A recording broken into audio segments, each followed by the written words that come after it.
მოგვითხრი, რას საქმიანობს ორთოდონტი? ორთოდონტია დღეს არის ყველაზე პოპულარული დარგი სტომატოლოგიაში. სტომატოლოგიური ფაკულტეტის სტუდენტების თითქმის 60-70% ირჩევს ორთოდონტობას. ბრეკეტები აფუჭებენ სახის რკალს, ზოგადად ვიზუალს. ოლგა, ეგ ცოტა რთული და კომპლექსური შეკითხვაა. ყველა უნდა გაისწოროს? ხალები უფრო მიდრეკილი ვართ. არასწორმა თანკბელვამ შეიძლება ძალიან დიდი პრობლემები შეუქმნას პაციენტის მთლიანობაში ჯანმრთელობას. ბრუქსიზმზეც შეგვიძლია ალბათ ვისაუბროთ. რბილი ქსოვილების კარკასი არის ჩვენი ჩონჩხი. მაშინ მიუინგი რა არის? ყველაზე ნაკლები მნიშვნელობა მიაქციეთ ფას, კბილების ამოღებით. ყველა დანარჩენ კბილს უფრო მეტი სარგებელი ადგება, ვიდრე ამისი შენარჩუნებით. ინოვაციებს რა შეახლებს ელოდები შენ მომავალი 10 წლის მანძილზე? ცოტა რთული კითხვაა, არა. მაგრამ როგორ ფიქრობ, რა შეიცვლება? ანუ ექიმი აღარ იქნება საჭირო. ექიმი საბედნიეროდ ფიქრობ, რომ ექიმი ყოველთვის იქნება საჭირო. მეგობრებო, მოგესალმებით. ჩემი სახელი არის ოლგა და ეს არის ჩვენი სტომატოლოგიური პოდკასტის რიგით მე-5 ეპიზოდი. და რა მინდა გითხრათ, იცით, თავდაპირველად ყველა ჩვენი პოდკასტის მიზანი იყო გვესაუბრა პროფესიულ სტომატოლოგიურ საკითხებზე, ესე ვთქვათ, სამედიცინო ტერმინოლოგიით. თუმცა უკვე კავშირმა, კომენტარებმა, გამოცდილებამ აჩვენა, რომ სასურველია ან საჭიროა უფრო მეტი აქცენტი გაკეთდეს საზოგადოებაში პოპულარულ თემებზე. შესაბამისად, ჩვენი ბოლო ეპიზოდები ამ მიმართულებით მეტად დაიხვეწა. და მინდა გითხრათ, რომ ჩვენ ძალიან საინტერესო სტუმარი ყავს დღეს. დღევანდელი ჩვენი სტუმარი არის ექიმი ორთოდონტი ნინო ბერიძე, ასევე გახლავთ კლინიკის ხელმძღვანელი და ბავშვთა სტომატოლოგიური პირველი ბავშვთა და ჯერჯერობით მგონი ერთადერთი ბავშვთა სტომატოლოგიური ასოციაციის დამფუძნებელი. თუმცა ნინო, სანამ გადავალთ ესე ვთქვათ ორთოდონტიულ თემებზე, მინდა რომ ერთი ნაბიჯი უკან გადავდგათ და მინდა გკითხო, როგორ დაიწყე ორთოდონტია და რას ურჩევდი დამწყებ ორთოდონტებს? მოგესალმები ოლგა, პირველ რიგში ძალიან დიდი მადლობა, ჩემთვის საინტერესო გამოცდილებაა, პირველი პოდკასტია. რაც შეეხება ორთოდონტიას, რატომ გადავწყვიტე ორთოდონტობა? როდესაც ვამთავრებდი სტომატოლოგიურ ფაკულტეტს, მქონდა ფიქრობდი ორი გზით წასვლაზე. არჩევანი უნდა გამეკეთებინა ან ორთოდონტიაზე, ან ორთოპედიაზე. ზოგადად ყოველთვის ჩემ თავს ვუსახავ რაღაცა რთულ ამოცანებს და ყველაზე რთული რაც არის, იქითკენ მივდივარ. ჩემთვის ეს არის საინტერესო და იმ მომენტში წარმოიდგინე დავამთავრე თბილისის სახელმწიფო სამედიცინო უნივერსიტეტი 2000 წელს და ორთოდონტია მაშინ იყო ყველაზე ნაკლებად განვითარებული. ბრეკეტები თითოეულა იყო თბილისში, რა ვისაც ეკეთა და ამიტომ ეს იყო რაღაცა ბურუსით მოცული ცალკე განხრა და მინდოდა რომ უფრო უკეთ შემესწავლა და დამინახა რა შესაძლებლობები აქვს რეალურად ორთოდონტიას და ამიტომ გადავწყვიტე ორთოდონტობა. და მაშინ რა იყო? ბრეკეტები თუ არ იყო, როგორ მაშინ იყო ძირითადად მოსახსნელი ფირფიტოვანი აპარატები, მე მეწავედი, გავიარე 2 წლიანი ორდინატურა და აი იქ მე გავიარე რუსეთში, ეს ჩემი განათლება მივიღე იქ და მინდა გითხრა, რომ ძალიან გამიმართლა იმაში, რომ მყავდა სუპერ ხელმძღვანელი, სუპერ თიმთან მოხვდი და დილის 9-დან 9-მდე ჯერ ვიყავი კათედრაზე, 9-დან 3-მდე და 3-დან 9-მდე ვიყავი ჩემს ხელმძღვანელთან კერძო კლინიკაში და აი ეს 2 წელი იყო ნონ-სტოპ რეჟიმი, რაღაცა თან იმდენი ახალი, ძალიან საინტერესო, ძალიან რთული ამავდროულად, მაგრამ ამ 2 წელში რაღაცნაირად შევძელი ის, რომ ჩამოვედი საკმაოდ თვითდაჯერებული უკვე იმაში, რომ რასაც დავიწყებდი, მეტნაკლებად ვიცოდი და უკვე შემეძლო პაციენტების თამამად მიღება. დღეს ხომ ორთოდონტია ბევრად უფრო მეტად განვითარებულია, განათლებაც ესე ვთქვათ ხელმისაწვდომია და მაშინ რას ურჩევ დამწყებ ორთოდონტს? ორთოდონტია დღეს არის ყველაზე პოპულარული დარგი სტომატოლოგიაში. მე ვიცი, ჩემი ლექტორებისგან გადმოცემით, რომ დღეს აი სტომატოლოგიური ფაკულტეტის სტუდენტების თითქმის 60-70% ირჩევს ორთოდონტობას. დღეს ბევრი თერაპევტი გადის გადამზადებას და უნდათ ორთოდონტიის ლიცენზიის აღება. და დამწყებ ორთოდონტებს ურჩევდი ძალიან დიდ ნებისყოფას, შრომის სიყვარულს, იმიტომ იმიტომ რომ ამის გარეშე ძალიან რთული დარგია რეალურად ორთოდონტია არ არის მარტივი მიმართულება. მე ვფიქრობ, რომ ყველაზე რთული დარგია, იმიტომ რომ ექიმმა წინასწარ უნდა გათვალოს ყველა ნაბიჯი, რაც მას გასავლელი აქვს 2 წლინახევრის განმავლობაში. ეს არის კომპლექსური მიდგომა, ყველა დარგი უნდა იცოდეს ორთოდონტმა. ეს არ არის მხოლოდ ორთოდონტია, უნდა იცოდეს თერაპია, ქირურგია, ორთოპედია და უნდა შეძლოს ამ პაციენტის სწორად კურირება. ასე რომ ძალიან დიდი ცოდნაა საჭირო. პირველი თეორიული ცოდნა, ეს არის ფუნდამენტი, რაზეც უნდა დაიწყოს ახალმა ორთოდონტმა შენება და განვითარება. და ამ ფუნდამენტზე უკვე ძალიან დიდი შრომა, ოლგა, შრომა ახალ დამთავრებულ ექიმებს გვეჩქარება ხოლმე პაციენტის მიღების სწრაფად დაწყება და რეალურად ეს ჯობია ცოტა გადაავადოთ, თუ გექნებათ შანსი მოხვდით კარგ ორთოდონტებთან, უასისტენტეთ, მიიღეთ გამოცდილება, რაც შეიძლება ბევრი და მერე ნელ-ნელა დაიწყეთ საკუთარი кейსების დაგროვება. ძალიან ბევრი ცოდნა ჭირდება ამ დარგს და ვურჩევდი, რომ ყველაზე დიდი ინვესტიცია ჩადონ საკუთარ განათლებაში. ეს არის ყველაზე მაგარი ინვესტიცია. მე სულ ვეუბნები ჩემს ექიმებს, ჩვენ სტუდენტებს, რომ საკუთარ თავში ჩადეთ ყველაზე დიდი თანხა, იმიტომ რომ ეს არის ფასდაუდებელი ინვესტიცია, რომელიც აუცილებლად ამართლებს. ხშირ შემთხვევაში ამართლებს. რომ არა ორთოდონტია, რომელ პროფესიას შეარჩევთ? ზოგადად ექიმობას გულისხმობ. რა ზოგადად ზოგი ოცნებობს, არა ვიცი. მსახიობი უნდა რომ გახდეს ზოგი. არა, მე ესე იგი ბავშვობიდან რაღაცნაირად დედამისე შთამაგონა, დედის გავლენა იყო ჩემთან ძალიან დიდი, რომ მე ექიმობის გარდა ვერც წარმომედგინა საერთოდ არც მიფიქრია სხვა მიმართულებაზე. ორთოდონტობა და სტომატოლოგობა ცოტა გვიან მოვიდა ჩემამდე, რომ ეს მიმართულება მინდოდა, მაგრამ ზუსტად ვიცოდი, რომ უნდა ყოფილიყავი ექიმი. ოკეი. მოდი 2 სიტყვით გითხარი. რას საქმიანობს ორთოდონტი? ორთოდონტის საქმიანობა ძალიან საინტერესოა. პირველი რასაც აკეთებს ორთოდონტია, ზოგადად ორთოდონტია სწავლობს ყვავილთა სისტემის და თანკბილვის განვითარებას, ანომალიებს, ახდენს მათ დიაგნოსტირებას და მკურნალობას. ასე რომ ორთოდონტმა უნდა შეისწავლოს პაციენტი კომპლექსურად, უნდა შეისწავლოს ყველა მიმართულებით, რატომ განუვითარდა ეს პრობლემა, როგორ შეუძლია გადაჭრას მას ეს გზები და მკურნალობის მეთოდებიდან აირჩიოს საუკეთესო ვარიანტი იმისთვის, რომ მისი შედეგი იყოს წარმატებული. ასე რომ ორთოდონტებს ყველაზე საინტერესო ჩვენს მიმართულებაში ის არის, რომ ყველაზე დიდი მნიშვნელობა აქვს დაგეგმარებას, როგორ დააგეგმარებ შენ პაციენტს, როგორ ჩაატარებ კვლევებს, რას დაინახავ ამ კვლევების დროს და მე როგორ დაგეგმავ და როგორ წარმართავ მკურნალობას. ასე რომ ორთოდონტია ზოგადად ძალიან დინამიური დარგია და ძალიან ბევრი საინტერესო кейსებია ყოველდღიურ პრაქტიკაში ჩვენთან. მაშინ, როდესაც პაციენტს გონია, რომ ორთოდონტი მხოლოდ ასწავლებს კბილებს. ხლად ეგრეც არ ყოფილა. არა, ორთოდონტი სწავლობს მთლიანად ადამიანს. ფაქტია, ხე ითვლება, რომ ორთოდონტმა უნდა შეაფასოს ხერხემლის პოზიციაც კი, იმიტომ რომ თანკბილვაც ერთ-ერთი საყრდენ-მამოძრავებელი სისტემის ნაწილია და როდესაც პაციენტს აქვს რაღაცა პრობლემები, ხერხემლის პრობლემა, აუცილებლად იქ თანკბილვის პრობლემა და პირიქით. ასე რომ ეს ყველაფერი კომპლექსური. კი, ასეა. ეს ყველაფერი კომპლექსურია და ორთოდონტმა მარტო კბილების დგომას არ უნდა შეხედოს, ანუ უნდა დაინახოს სახის მიმართებაში რა პარამეტრები გვაქვს, უნდა შეაფასოს პაროდონტის ქსოვილი, ძლოვანი ქსოვილი, ზრდის ტიპი როგორი აქვს პაციენტს და ასე შემდეგ. ძალიან ბევრი რამე იმისთვის, რომ მის სახისთვის და მის ინდივიდუალურობისთვის მიიღოს საუკეთესო შედეგი. ესე რომ ცალკე აღებული მხოლოდ სწორი კბილები ყველა პაციენტს არ უხდება. გააჩნია რას როგორ გააკეთებს ექიმი. არის ეს თუ არა გნათოლოგია? რაზეც შენ გნათოლოგია არის შედარებით ახალი მიმართულება. გნათოლოგია ეს არის საფეთქე დარგი სტომატოლოგიაში, რომელიც სწავლობს საფეთქელ ქვედაყბის სახსრის დისფუნქციებს, მათ ეტიოლოგიას, დიაგნოსტიკას და მკურნალობას.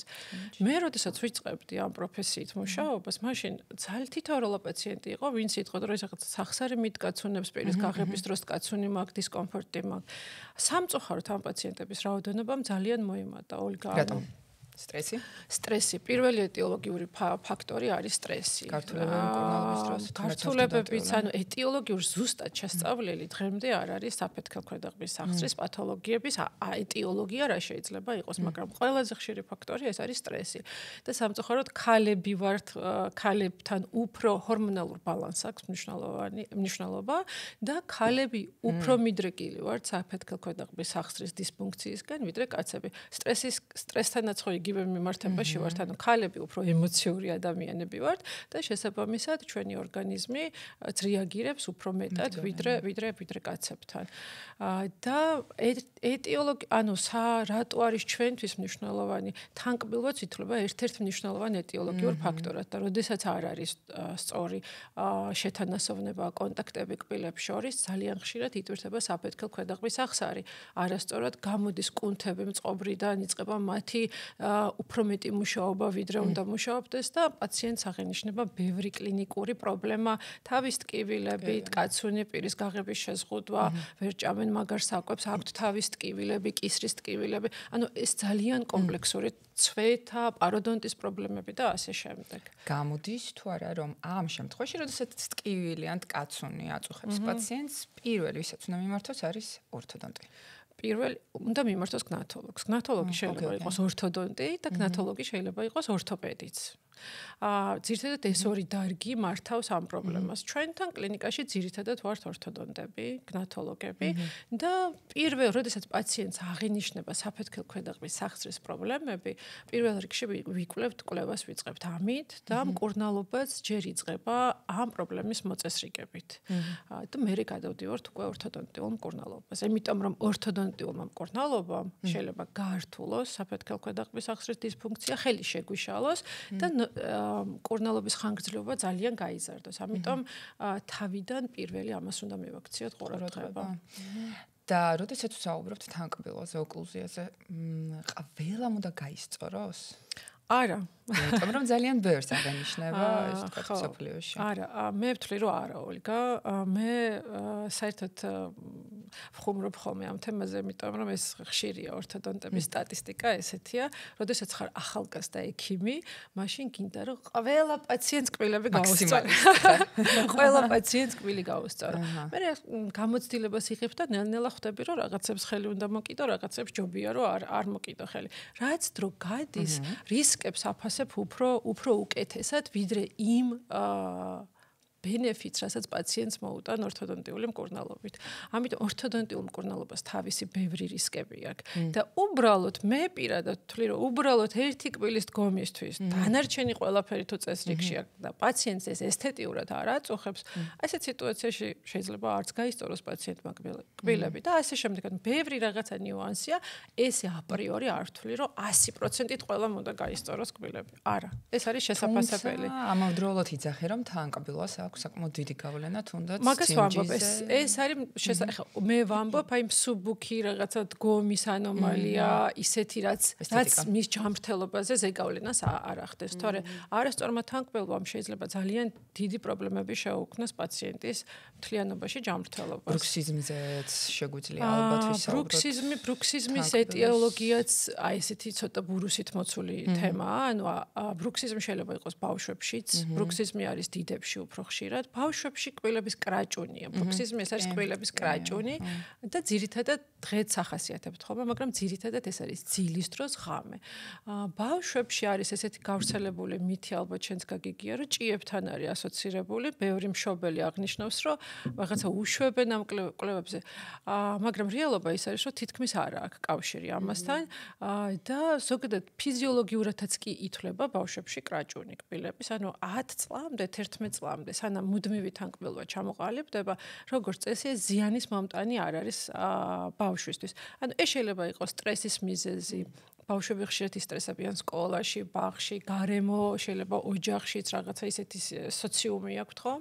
და ეს არის სტრესის გამოვლინება, ისინი თავისუფლდებიან ესე სტრესისგან. ასე რომ დადებითიც აქვს ამას ბავშვებში შეიძლება ითქვას. და დიდებს რაც შეეხება, დიდებში უკვე ბევრი მიზეზი შეიძლება იყოს ოლგა ბრუქსიზმის. ერთ-ერთი ხშირია სუნთქვის პრობლემები. მინდოდა მეთქვა სხვათა შორის მეკითხა. სუნთქვის პრობლემები. ხშირად პაციენტს ისეთი ჩონჩხოვანი ანომალია აქვს, როდესაც ძილის ძილისმიერი აპნოე აქვს განვითარებული, პატარა ქვედაღბა აქვს და ძილის დროს ქვედაღბა ჰორიზონტალურ მდგომარეობაში ქვედაღბა კიდევ უკან გადადის და მთლიანად ახდენს ბლოკირებას სასუნთქი გზების. ამიტომ პაციენტი ინსტინქტიურად იწყებს ქვედაღბის წინ მოძრაობას, რომ მან შეძლო სუნთქვა და ესეთი მუდმივი მოძრაობებით, ანუ ეს ვითარდება ხო, ესეთი ერთ-ერთი მიზეზი არის ძილისმიერი აპნოე. მოდი ვთქვათ აპნოე რა არის?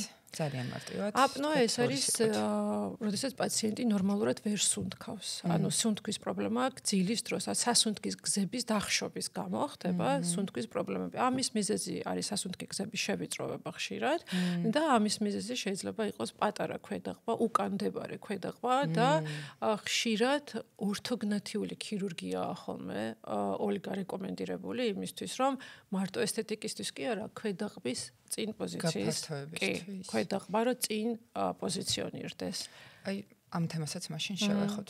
რა არის ეს? ქირურგია.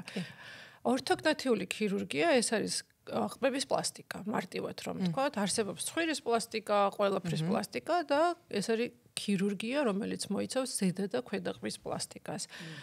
ჩვენ ორთოდონტებს ყოველთვის არ შეგვიძლია განსაკუთრებით დიდ პაციენტებში idеალურად დავაკორექტიროთ ყბების ზომები, ხო? ეს უკვე ანატომია ინდივიდუალური, როდესაც თქვათ გენეტიკურად მას აქვს ძალიან დიდი ქვედაღბა, ან მას აქვს პირიქით ძალიან პატარა ქვედაღბა და ამ შემთხვევაში ერთი მიზეზია ზუსტად ეს ჯამრთელობა, როდესაც არის ძილისმიერი აპნოე, ისე რომ პაციენტს იმდენად მცირე რაოდენობით მიეწოდება სუნთქვის დროს ჟანგბადი, რომ არსებობს რისკი მისი ჯამრთელობის თან სერიოზული. ამ შემთხვევაში პირდაპირ ჩვენებაა, რომ მან უნდა გაიგეთოს ორთოგნათიური ქირურგია და ქვედაღბის წინ გაზრდა მოხდეს მოცულობაში და წინ წამოწევა და გათავისუფლდეს სასუნთქი გზები.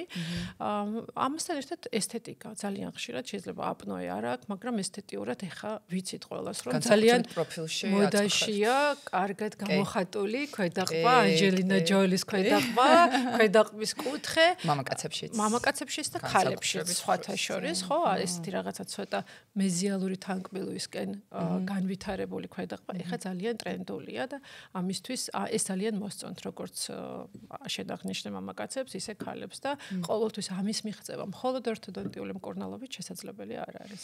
ვინაიდან სილამაზეზე ვსაუბრობთ, კითხვა მინდა დაგისვა. ბრეკეტები აფუჭებენ სახის რკალს, ზოგადად ვიზუალს. არის მითი რომ აგრძელებს, უფრო გამხდარია. არა, ეხა ნახეთ. ოლგა, ეგ ცოტა რთული და კომპლექსური შეკითხვაა, ხო? ბრეკეტები, როდესაც კი ბრეკეტებს აქვს თავისი გართულება, მაგრამ როდის გრძელდება სახე ბრეკეტების შემდეგ, როდესაც წინასწარ არ არის დაგეგმარებული სწორად მკურნალობის მეთოდები. ანუ ბრეკეტები ძალიან ხშირად გადაადგილება, ანუ ბიომექანიკას აქ დიდი მნიშვნელობა ექიმი როგორ დაგეგმოს მკურნალობას. ზუსტად ამიტომ გჭირდება ცეფალომეტრიული კვლევა, ანუ კვლევა თავის ქალის პროფილის რაკურსით, იმისთვის რომ შევაფასოთ, ამ პაციენტს შემცირებული აქვს სახის ქვედა მესამედი, ნორმალური აქვს თუ გაზრდილი აქვს და ჩვენ ისეთი ტექნიკებით უნდა ვიმუშაოთ ამ დროს, ან შევამციროთ ქვედა მესამედი, რომ პირიქით არ დაუგრძელდეს სახე, ან როდესაც თქვათ ღრმა თანკბილოა და შემცირებულია ქვედა მესამედი, გავსარდოთ სახის ქვედა მესამედი იმისთვის რომ მივიღოთ არა მარტო სწორი კბილები, ესთეტიკურად არამედ მივიღოთ სახის ჰარმონიაც, ასაკობრივად სულ სხვა შედეგს ვღებულობთ მე განსაკუთრებით დიდებში. როდესაც ღრმა თანკბილოს ვაკორექტირებთ, შესაბამისად ესეთი ანტი-ეიჯ ეფექტსაც ვღებულობთ. ეს ძალიან საინტერესო თემა, იმიტომ რომ ორთოდონტია ასოცირდება ამ ანტი-ეიჯ კოსმეტოლოგიასთან და ზოგადად ანტი-ეიჯ რუტინასთან და შეუძლია პაციენტს ეს ვთქვათ 10 წლით გაიახალგაზრდოს. კი, ახალგაზრდა. ეხლა ხო ქალებშიც და კაცებშიც ძალიან აქტუალურია ეს კოსმეტოლოგიური პროცედურები იმისთვის რომ ჩვენი ახალგაზრდული იერი შევინარჩუნოთ, მაგრამ რბილი ქსოვილების კარკასი არის ჩვენი ჩონჩხი, ხო? ჩვენი კბილები, თანკბილვა და როდესაც ეს არის დარღვეული, ოლგა, რაც არ უნდა ფილერი გავიკეთოთ, რაც არ უნდა ბოტოქსი გავიკეთოთ, ნაოჭები უფრო ადრე გამოგვეხატება და ასაკობრივად იმაზე ადრე დავბერდებით, ვიდრე ეს შეეფერება კონკრეტულ ადამიანს. ამიტომ ამიტომ არის მნიშვნელოვანი მაგალითად თანკბილვის კორექცია სწორად იმისთვის რომ ეს პაციენტი ისეთი კარკასი შევუქმნათ რბილ ქსოვილებს რომ ის რაც ნაოჭები რაც შეიძლება უფრო ნაკლებად გამოგვახატოს. ამ შემთხვევაში კოსმეტოლოგთან ერთად მუშაობთ თუ ნუ ჩვენების მიხედვით ხო რა თქმა უნდა ჩვენი მკურნალობა ხო ხანგრძლივია ეს ხო არ არის რამოდენიმე თვე შეიძლება გაგრძელდეს 2 წელი 2 წელიწადნახევარი შეიძლება რთული ანომალიები 3 წელიც ხო ამიტომ თუ პაციენტს არანაირი შეზღუდვა არ არის ჩვეულებრივი კოსმეტოლოგიური პროცედურების მაგრამ პაციენტები თვითონ ხედავენ რომ აორთოდონტიული მკურნალობის შემდეგ დიდები მათი სახის კონფიგურაცია შეიცვალა გაუმჯობესდა და ამის მერე უკვე კოსმეტოლოგების შედეგიც გაცილებით უკეთესია ვიდრე მანამდე ასე რომ უკვე ეს ინფორმაცია აქვთ კოსმეტოლოგებს მეტნაკლებად და ისინი თვითონვე გზავნიან პაციენტებს იმიტომ რომ ხედავენ რომ ამ პაციენტს გამოხატული რაღაცა ტუჩის ნიკაპ ტუჩის ნაოჭი აქვს და ეს ღარიბა ეს ჩავარდნილი აქვს ესე იგი ზედაყბა არ არის განვითარებული და აი ჩვენ რა შეგვიძლია გავაკეთოთ ასეთ სიტუაციებში აუცილებლად ვაფასებთ ხოლმე და შედეგი არის ძალიან კარგი. მაშინ მიუინგი რა არის? მიუინგი არის ვარჯიში, ეს არის სახის კუნთების ვარჯიში, მაგრამ რეალური ეხა მიუინგი არის ასეთი მოდაში განსაკუთრებით ბიჭებში, იმისთვის რომ ქვედაყბის სახის კონფიგურაცია შეეცვალოთ, ხო, ეს ჯოლაინი იყოს კარგი. რეალურად მიუინგი არის სახის ტუჩის ირგვლივი კუნთების და ენის კუნთის ვარჯიში და ამ ვარჯიშებს ბავშვებს ხშირად უნიშნავენ იმისთვის რომ აი მაგალითად სუნთქვის პრობლემების დროს პირის ირგვლივი კუნთები მოდუნებულია და ეს პირღიაობა აქვს პაციენტს და კუნთები ტონუსში რომ მოვიყვანოთ ამისთვის ბავშვებს ენიშნებათ ენის პოზიცია ხოლმე ხშირად არასწორი რაც არასწორად იწევს სახის ზედა და ქვედაყბის განვითარებას და ამ დროსაც ენის პოზიციის ვარჯიშები ეს არის მიუინგი მაგალითად რომ ასწავლოთ პაციენტს როგორ მოათავსოს ენა სწორად ეს ტრენდული მიუინგი რაც ახლა ზოგადად აქტუალურია ეს უკვე დიდებშია პოპულარული და მაგრამ მინდა უთხრა პაციენტები ხშირად მეკითხებიან კარგია მიუინგი და გადაჭარბებული მიუინგმა შეიძლება საფეთქო ქვედაყბის სახსარს მიაყენოს ზიანის რომ ძალიან გათამამდებიან მიუინგით. მთლად კარგი რეკომენდაციები ამ ხრივ არ არის. ოკეი, დაუბრუნდეთ ბრეკეტებს. როგორი ბრეკეტები არსებობს? ბრეკეტები არსებობს. მეტალის, გამჭვირვალე, მეტალ შორისაც და გამჭვირვალე შორისაც არის სტანდარტული თვითლიგირებადი, არის ლინგვალური ბრეკეტები. თუმცა ლინგვალური ბრეკეტები ცოტა ნაკლებად აქტუალური გახდა მას შემდეგ, რაც ელაინერები შემოვიდა არსენალში. რომ ბრეკეტები ბევრნაირი არსებობს. ყველაზე კარგად. ხშირად კითხულობენ ხოლმე პაციენტები ჯგუფებში რომელი ბრეკეტები მუშაობს კარგად. ბრეკეტები ყველა ნებისმიერი რომელიც არის კარგი ხარისხიანი ბრენდისგან წარმოებული ყველა მუშაობს კარგად. კარგი ექიმის ხელში. ანუ სულ მინდა ხოლმე რომ დავაკომენტარო. ნუ ეძებთ ბრეკეტები არასწორებს კბილებს. ანუ ექიმმა უნდა დაგიგეგმოთ და ექიმმა უნდა წარმართოს თქვენი მკურნალობა. ასე რომ შეარჩიეთ კარგი ექიმი. როგორ შევარჩიოთ?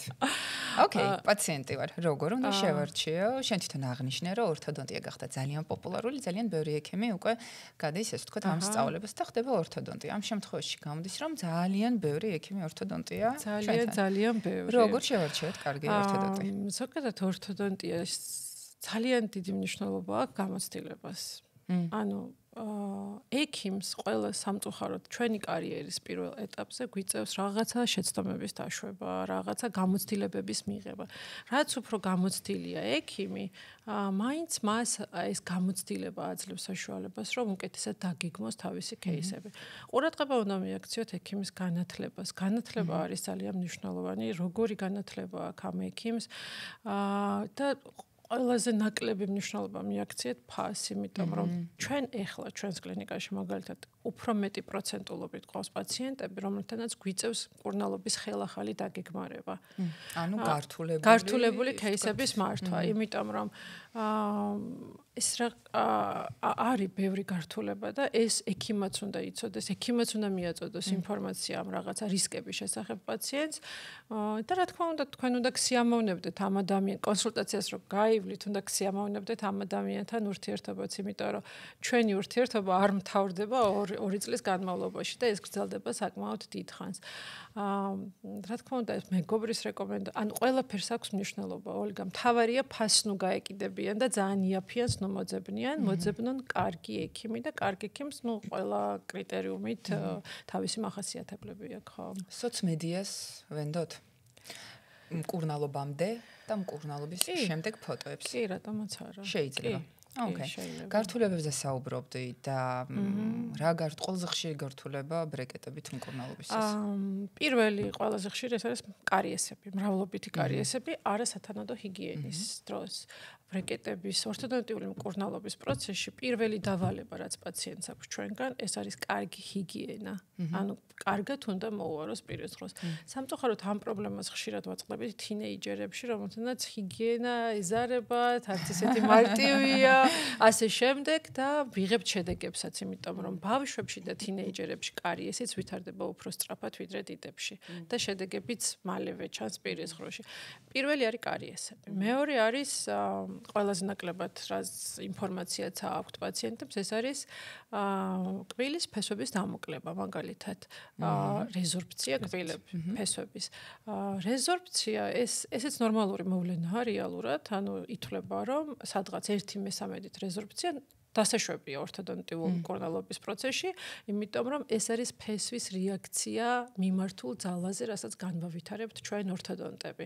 და ფესვები თავისი ანატომიით შეიძლება მიდრეკილნი იყვნენ რეზორბციისკენ ან პირიქით. ჩვენ ვიცით, რომელი ფესვია უფრო, თქვათ, სუსტი და უფრო მეტ დატვირთვას რომელი გაუძლებს და ასე შემდეგ. ხშირად გვხვდება პაციენტები უკვე დამოკლებული ფესვებით, ან უკვე ჩატარებული ორთოდონტიული მკურნალობის დროს ისეთი სიტუაცია აქვს, რომ ჩვენ ვეღარ ვაგრძელებთ მკურნალობას. ასე რომ ეს არის უფრო რთული გართულება, კარიეს დაიბჟენ, მოიწესრიგებთ, მაგრამ ფესვი ეს არის ის, რაც ინარჩუნებს კბილის გრძელვადიან ყოფნას პირის ღრუში. და გრძელების რეცესიაც? გრძელების რეცესიაც შესაბამისად, გრძელების რეცესიაც ხშირია. ძალიან ხშირად ძვლის ბიოტიპი არის თხელი. ზოგადად კავკასიის რეგიონში ჩვენი ძვლის ბიოტიპი არის თხელი. ტომოგრაფია, 3D ტომოგრაფიას იმისთვის ვიღებთ, ოლგა, რომ შევაფასოთ ჩვენი არეალი კბილის ფესვის მოძრაობის. ანუ რამდენად შეგვიძლია კბილის გადაადგილება. ხშირად ხდება თხელი ძვალი და თხელი ძვალი, როდესაც არის ჩვენი მოძრაობებით შესაბამისად უფრო შეზღუდულია. ამიტომ ეს რისკებიც არსებობს, რომ მერე რეცესიები განვითარდეს კი. არსებობს რისკი საფეთქო ქვედაყბის სახსრის პრობლემების პროვოცირების, განვითარების და ასე შემდეგ. ძირითადად ეს არის გართულება. ძირითადად ეს არის კი. რა ასაკში უნდა მოვიდეს შენთან პაციენტი? 5-6 წლის ასაკში. 5-6 ჩვენ ვეუბნებით, რომ როდესაც არა მარტო ჩვენ ეს მსოფლიო გაიდლაინებით ესია, როდესაც პირველი კბილი ამოეჭრება პაციენტს მუდმივ კბილზეა საუბარი, მაშინ უნდა მიმართოს ორთოდონტს კონსულტაციაზე და ამ დროს ორთოდონტი აფასებს როგორ ვითარდება ბავშვის კბილები. კბილების დგომა იმდენად მნიშვნელოვანი არ არის, რამდენად განვითარებულია ზედაღბა, ქვედაღბა და როგორი პერსპექტივა აქვს, რომელი ანომალიის განვითარება შეიძლება მოხდეს, ჩვენ წინასწარ შეგვიძლია შევაფასოთ. ჩვენ რამდენადაც ვიცით, დღეს ჩვენი მოსახლეობა, ჩვენ ყველა უფრო მეტად მივეჩვიეთ რბილ საკვებს, მათ შორის ბავშვები. როგორ მოქმედებს ეს თანკბილოზე? რბილი საკვები, ხო, ფასტფუდებიც თუნდაც. ძალიან ცუდად მოქმედებს, იმის გამო, რომ ბავშვები არიან დაბლენდერებულ საკვებზე, მათი ყბა, კბილთა სისტემა ოლგა ისე ვერ ვითარდება. როდესაც არ მუშაობს აღეჯი მუსკულატურა, ძვალიც ისე ვერ ვითარდება. ამიტომ ძალიან ხშირია, რომ ზუსტად ეს კბილთა მჭიდრო დგომა, იმიტომ ვითარდება, რომ არ მუშაობს სწორად მისი აღეჯი კუნთები. ანუ ღეჭვა არის ძალიან მნიშვნელოვანი და რაც უფრო მალე გადაიყვანთ თქვენ შვილს შედარებით მაგარ საკვებზე და მიაჩვევთ ღეჭვას, მით უფრო სარგებელი ექნება მის ყბაკბილთა სისტემას და ის იქნება უფრო განვითარებული. ღეჭვა არის ძალიან მნიშვნელოვანი. კბილთა მჭიდრო დგომა ახსენე. ცუდია ხომ ეს? კბილთა მჭიდრო დგომას ბევრი პრობლემების განვითარება შეუძლია. კი, ცუდია. კბილთა მჭიდრო დგომა, ოლგა, ბავშვებსაც კი აქვს სარძევე თანკბილვაში. აი ეს მოდის მშობელი და გეუბნება, რომ აი ხა რაც მუდმივი კბილები სამოსვლა დაიწყო, აი მერე დაგვეწყობ, მანამდე ქონდა ყველაფერი სივრცეები არ არის. იმიტომ რომ სივრცეები არ არის, იმიტომ რომ სარძევე კბილი მუდმივი კბილისგან განსხვავებით ორჯერ პატარაა ზომაში და წარმოიდგინეთ, რამხელა სივრცე ჭირდება ჭირდება მუდმივ კბილს იმისთვის რომ ის ამოვიდეს და მისი სრულფასო განკუთვნილი ადგილი დაიკავოს კბილთან კალში. და ამას ვაფასებთ, რამდენად განვითარებულია და ძალიან ხშირად ჩვენ გვჭირდება დახმარება ბავშვთა ორთოდონტიის მისია ზუსტად ეს არის, რომ დავეხმაროთ ყბებს სწორად განვითარებაში იმისთვის რომ ჩამოყალიბდეს ნორმალური თანკბილვა და ამოვიდეს მუდმივი კბილები კბილთან კალში სრულფასოვნად. საჭირო ამ შემთხვევაში და ზოგადად საჭიროა კბილის ამოღება. მე ვფიქრობ ერთ-ერთი პოპულარული კითხვა ეს არის. მივედი ექიმთან, ექიმი მეუბნება რომ კიდევ წავიდე ქირურგთან და ქირურგი შესაბამისად უკვე ექსტრაქციაზე უშვებს პაციენტს ესე რომ ვთქვათ. ხშირად ხდება რომ გჭირდება მუდმივი კბილების ექსტრაქცია. ხშირად არის ხომ ეს ლექციები ტარდება თემაზე რომ როგორ გავასწოროთ კბილები, ის ძალიან პოპულარულია და კარგად იყიდება ესეთი ლექციები ორთოდონტებში კბილების ამოღების გარეშე როგორ მივახციოთ შედეგს. მაგრამ იქაც მიდიან იქამდე რომ მაშინ უნდა ამოიღოთ სიბრძნის კბილები ჩანასახში.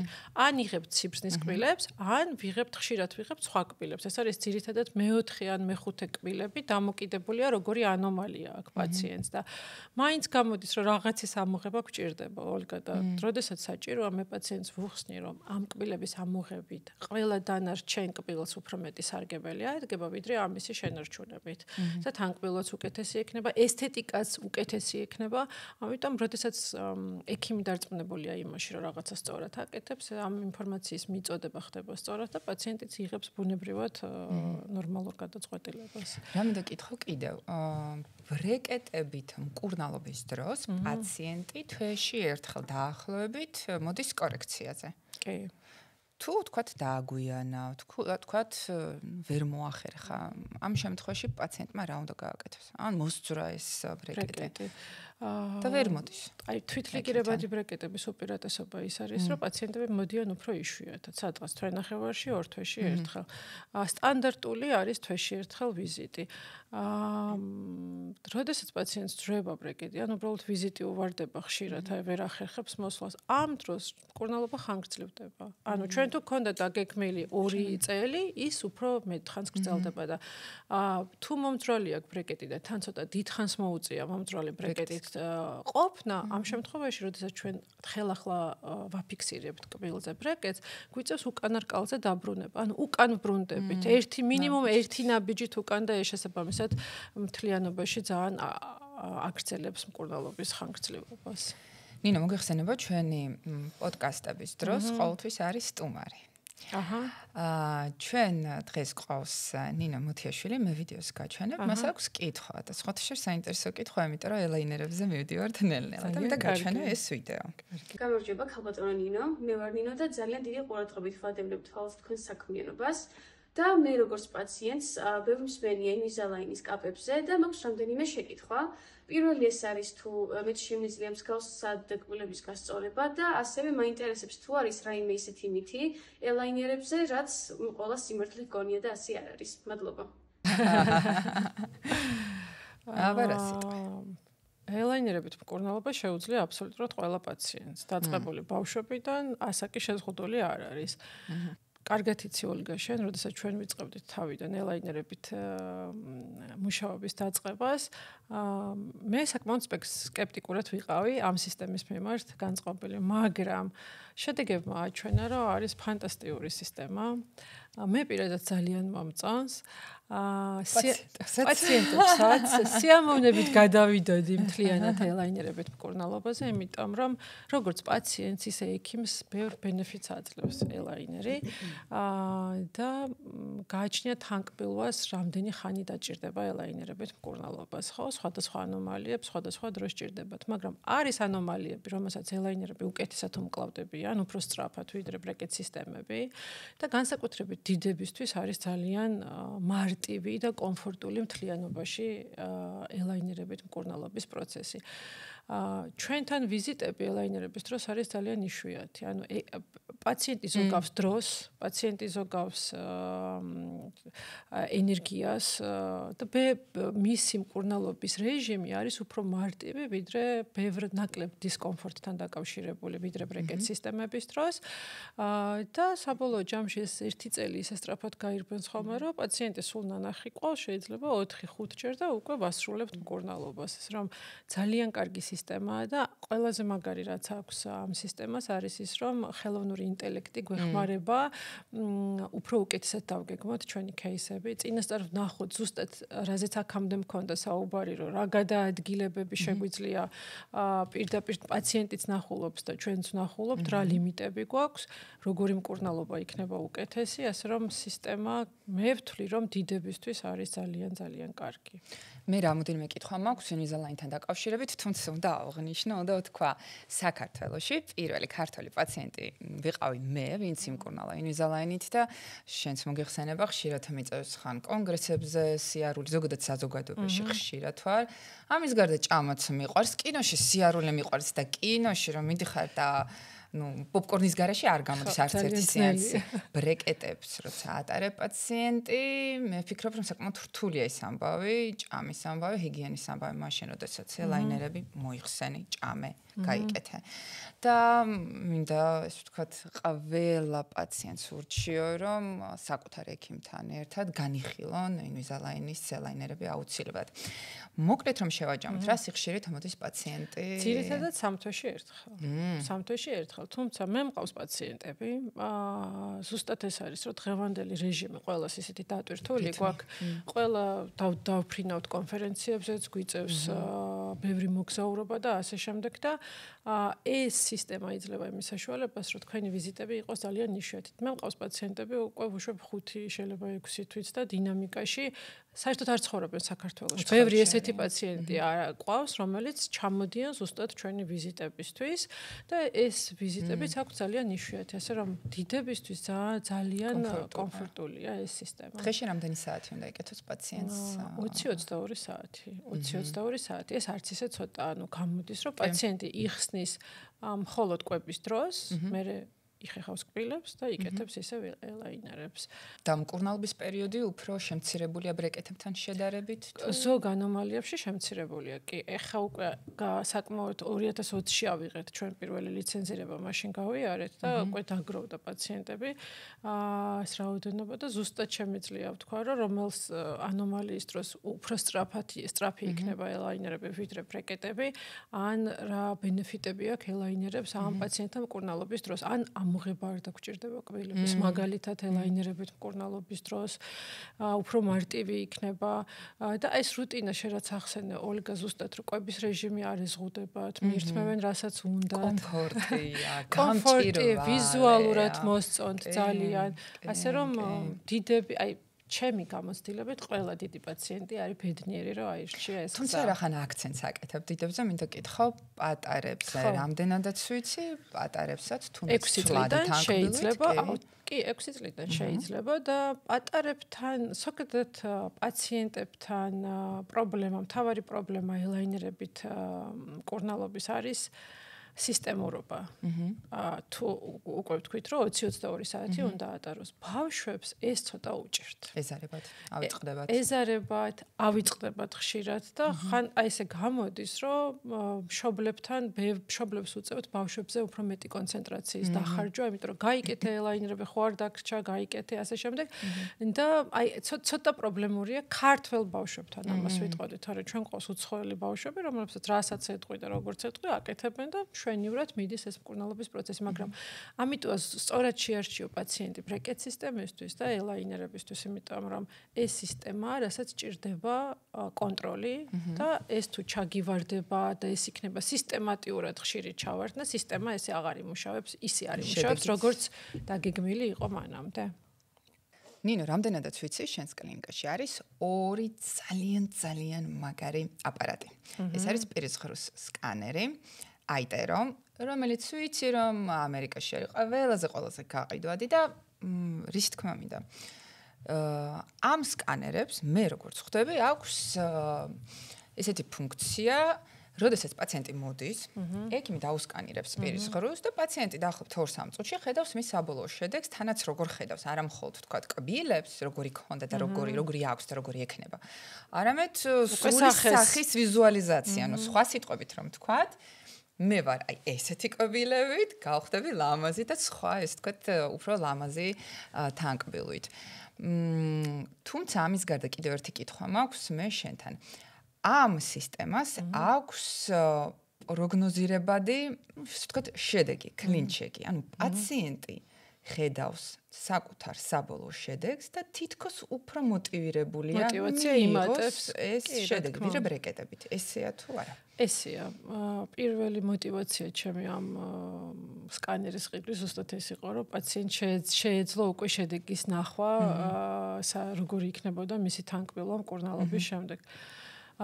დღეს ჩვენ უკვე ვასკანერებთ ფაქტიურად ყველა პაციენტს და რაც შევიძინეთ მეორე სკანერი აიტერო ელემენტ 5D, რომელსაც აქვს კიდე ფუნქცია, წინა სკანერსაც ჰქონდა ეს ფუნქცია კარიესის დეტექციის და ამასაც აქვს ეს ფუნქცია და უკეთესად ხედავს ეს სკანერი კიდე და ვიზუალიზაცია არის ძალიან მამოტივირებელი, არა მარტო ორთოდონტიული მკურნალობის, არამედ იმის თუ მაგალითად არ ჩანს ხოლმე ხშირად საკონტაქტო კბილების საკონტაქტო მიდამოში კარიესი და ამ დასკანერებით უკვე ჩვენი თერაპევტები ნახულობენ სადმე კარიესი ხო არა აქვს პაციენტს, ჩვენც ვნახულობთ ისე რომ რენტგენოლოგიური კვლევა ამას არ ჭირდება.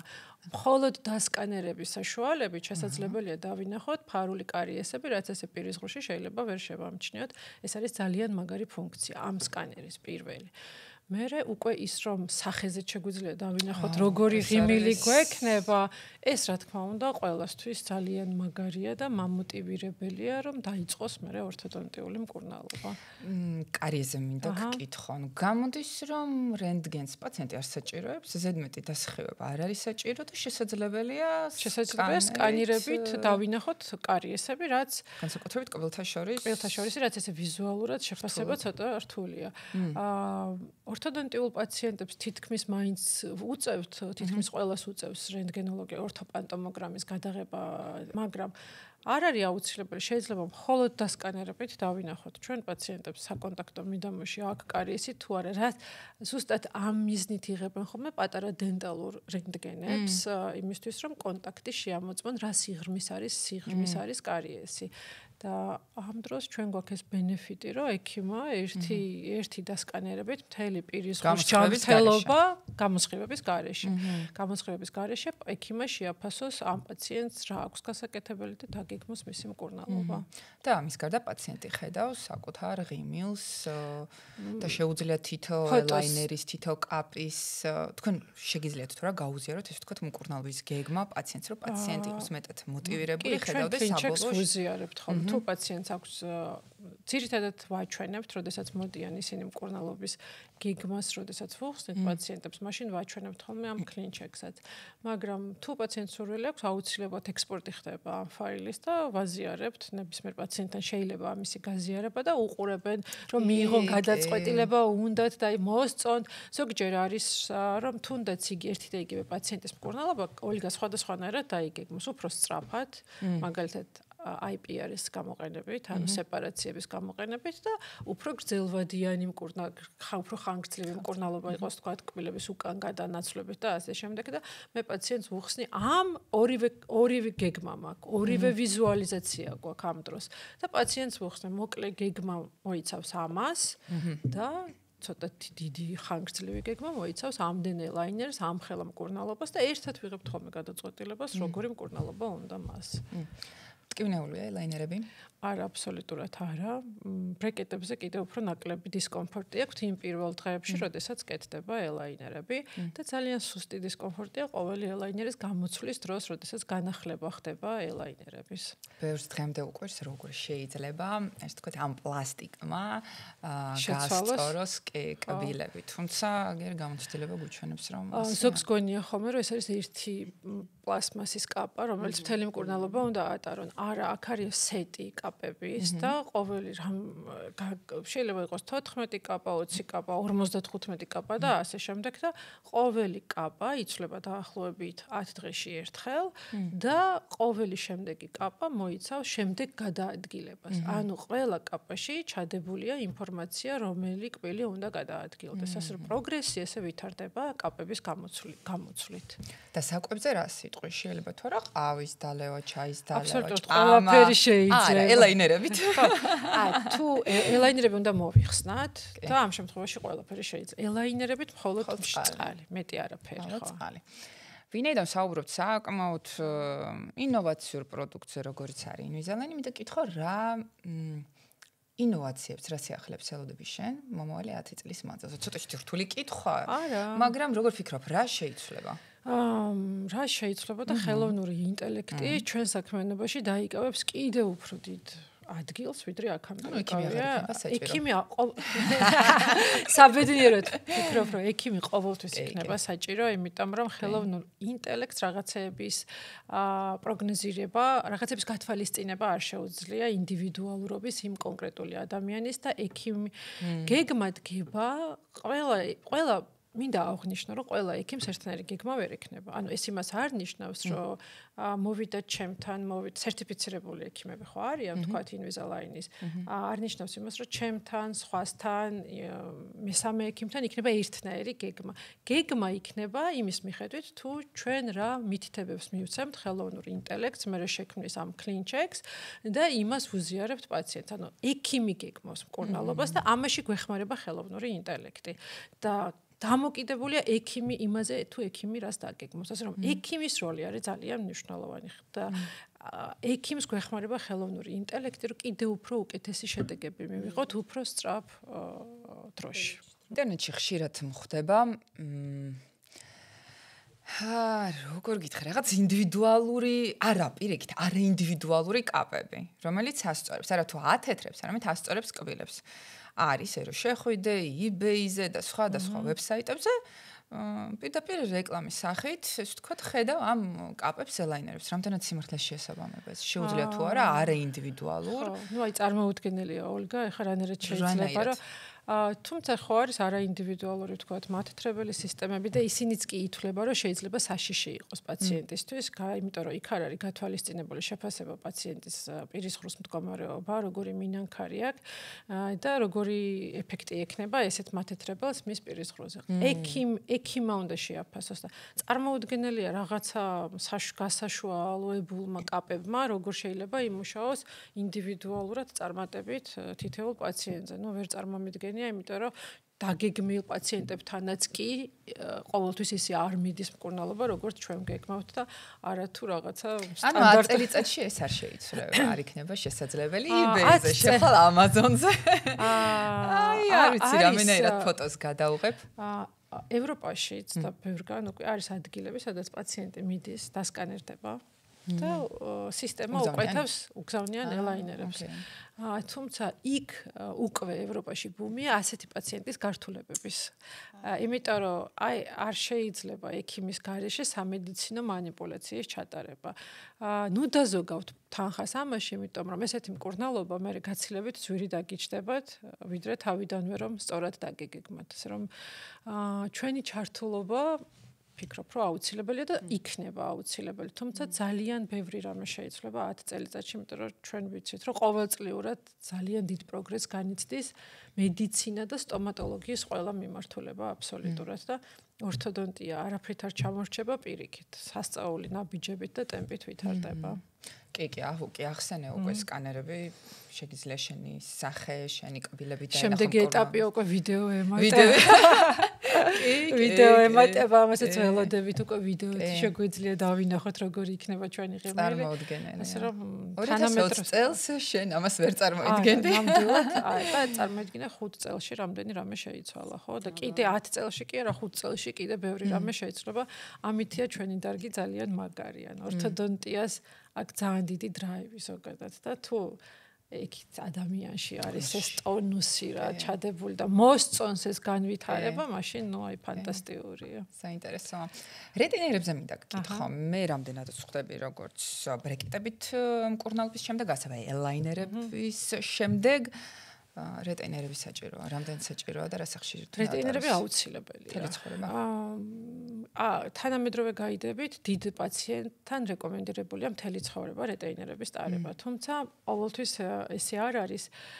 გააჩნია როგორი ანომალია იყო, როგორი შედეგი მივიღეთ და ასე შემდეგ, მაგრამ დიდებში ვუწევთ რეკომენდაციას, რომ სანამ პაციენტს უნდა კონდეს სწორი და ლამაზი კბილები, მანამდე უნდა ატაროს. რატომ დიდებში? იმიტომ რომ რაც უფრო დიდია პაციენტი, მისი ყმაყმა პირველთა სისტემა მაგალითად 20 წელი რო იყო ესეთ მდგომარეობაში, ხო, რაღაცა იქ ფესვი მიჩვეულია იმ პოზიციას როგორც იდგა და ამ მიდრეკილია იქითკენ რომ უკან დაიბრუნოს ის მიმართულება და პოზიცია სადაც იყო და ამის გამყარებას ძვალში გაცილებით მეტი დრო ჭირდება ოლგა ვიდრე ბავშვისას.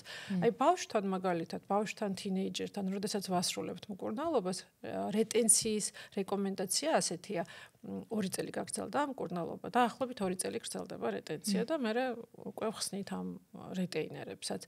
მაგრამ აქ კიდე ერთი მნიშვნელოვანი ფაქტორია ხოლმე გასათვალისწინებელი ორთოდონტიული მკურნალობის მერე სიბრძნის კბილები ამოსულია თუ არა. თუ არ არის ამოსული და არის იმისი რისკი, რომ სიბრძნის კბილების ამოჭრამ არიოს თანკბილვაში ამჭიდროვას, ამ შემთხვევაში ვუტოვებ ხოლმე რეტეინერებს უფრო ხანგრძლივი პერიოდით. მაგრამ რეტეინერი არსებობს როგორც ფიქსირებადი, ასევე ფიქსირებული არსებობს მოსახსნელი და არსებობს მოუხსნელი. ხშირად უკვე ვუკეთებთ მოუხსნელსაც და მოსახსნელ რეტეინერსაც. გააჩნია ესეც თავდაპირველ ანომალიაზეა დამოკიდებული, რა სირთულის იყო. მე მაგალითად ვიკეთებ და ყოველ საღამოს, კი არა და ყოველ ღამით მძინავს რეტეინერებით, ამაში არაფერი არ არის. ჩვეულებრივი ელაინერია, ჩვეულებრივი კაპა. ორთოდონტიურ მკურნალობას ერთი იმის გარდა რომ ვიღებთ კარგ შედეგს, გვიუმჯობესდება თანკბილვა, პირის ღრუს ჯანმრთელობა, ესთეტიკა.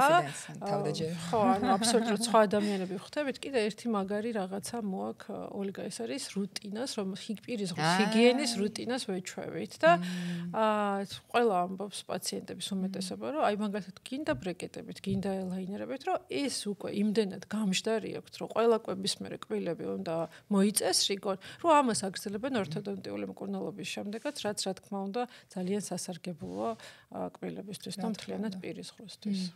იმისათვის რომ ტონუსში იმყოფებოდე, რას აკეთებ? რა არის შენი ჰობი? ჰობი ძირითადად ჩემი საქმიანობა მოკლედ ისე მიყვარს ოლგა რეალურად ესეა რომ ორთოდონტიით ვარ მთლიანად მოცული მაგრამ ძალიან მიყვარს მოგზაურობა და მიყვარს ჩემ ოჯახთან ერთად და ბავშვებთან ერთად ყოფნა. ხშირად ახერხებთ? კი, ესეთი რითმია. ესეც მასთარი, ანუ ეს გაწერილია. იმიტომ რომ საქმიან დედებს გვჭირდება რომ რაღაცა დრო გამოვყოთ აუცილებლად ოჯახისთვის და ძირითადად ვამთხოვთ ხოლმე მათ არ დადეგ ხშირად აქვთ ეს არ დადეგები და ვცდილობთ ყველა ერთად გავდიდეთ არ დადეგებზე. ანუ თქვენი ინტერესები ესე ვთქვათ ერთი მიმართულებით არის. ისე არ არის რომ ვთქვათ ერთი ძახის მე მინდა არ ვიცი მთაში მეორე ძახის სხვაში მესამე ძახის არა. აი ერთი წელი რაც უფროს გოგოსთან დაგვიწყოთ 6-17-ის ხდება ახლა რომ უკვე მეგობრებთან ურჩევნია დასვენება თუმცა ეხაც ვგეგმავთ ერთად დასვენებას. მაგრამ მას არის. კი ოჯახთან აუცილებელი რაღაცა პერიოდი მაინც. ნინო, ძალიან საინტერესო იყო. ძალიან დიდი მადლობა.